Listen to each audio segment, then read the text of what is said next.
તો કેમ છો બધા મિત્રો? મજામાં જશો ને? હું આવી ગયો છું તમારા માટે એક નાનકડો વ્લોગ લઈને. તો આપણે આવી ગયા છીએ આજે ગેરેજે પાછા. તો આ છે અલ્ટો 800, આની અંદર ઉતારવાનો છે ગેર. આમાં છે ક્લચ પ્લેટની પ્રોબ્લેમ. તો ચલો નીકાળીએ ક્લચ પ્લેટ બારી અને બતાવીએ કે તમને કેવી આવે છે ક્લચ પ્લેટ. તો વ્લોગમાં બન્યા રહો. તો મિત્રો ગેર બોક્સ ખોલતા પહેલાં બેટરી સીડો કાઢી નાખવાનો. પછી અહીંયા એક સોકેટ લાગે, આ ક્રેન્કનું સોકેટ, પછી આ એલ્બાનું સોકેટ, પછી અહીંયા એક અર્થિંગ લાગે, અહીંયા પણ બોલ્ટ આવે, આ ગેર ઓઇલના વાયર, ગેર ઓઇલની ગેરબોક્સના વાયર, ગેરના વાયર, પછી અહીંયા ચપલું લાગે એક, એ પણ ખોલી દેવાનું. પછી સેલ ખોલી દેવાનો, સેલ પણ ખોલી દીધો છે આપણે. તો ચલો હવે ખોલીએ એક્સેલું. તો મિત્રો આપણે ઉતારી દીધો છે અલ્ટો 800નો ગેર. તો જોઈ લો આવો કંઈક છે ગેર. અને આ એની ક્લચ બેરિંગ એ પણ ફેલ છે. અને અહીંયા છે એની ક્લચ પ્લેટ, તમને બતાવી દઉં. આ રે જુઓ. તો આ ક્લચ પ્લેટના જે આ બોલ્ટ આવે છે બહારના બોલ્ટ ખોલવાના, પછી ક્લચ પ્લેટ નીકળી જાય બારી. તો ચલો ક્લચ પ્લેટ ખોલીએ અને મળીએ તમને સીધા આગળ.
આ છે અલ્ટો 800નું ફ્લાયવીલ.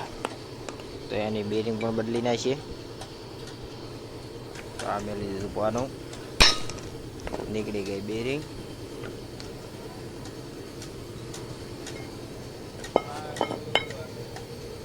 આ કંઈક છે એની બેરિંગ, જોઈ લો તમે.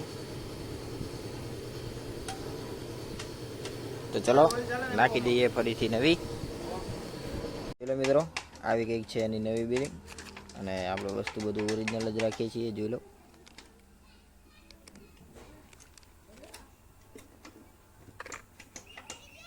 ચલો નાખી દઈએ.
રીતે હોવું જોઈએ, કંઈક ક્લચ પ્લેટનું સેટિંગ એકદમ વચ્ચોવચ હોવી જોઈએ. જોયું તમે, આ છે ક્લચ પ્લેટ અલ્ટોની.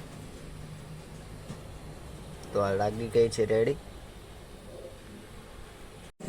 તો ચલો મિત્રો, આનો ગેર તો હવે લાગી ગયો છે રેડી. જોઈ લો તમે એકદમ. તો ચલો આજના માટે આટલું જ. તમને મારો બ્લોગ સારો લાગ્યો હોય તો લાઈક કરજો, શેર કરજો, સબસ્ક્રાઈબ કરજો. જય શ્રી રામ, જય માતાજી, બાય બાય.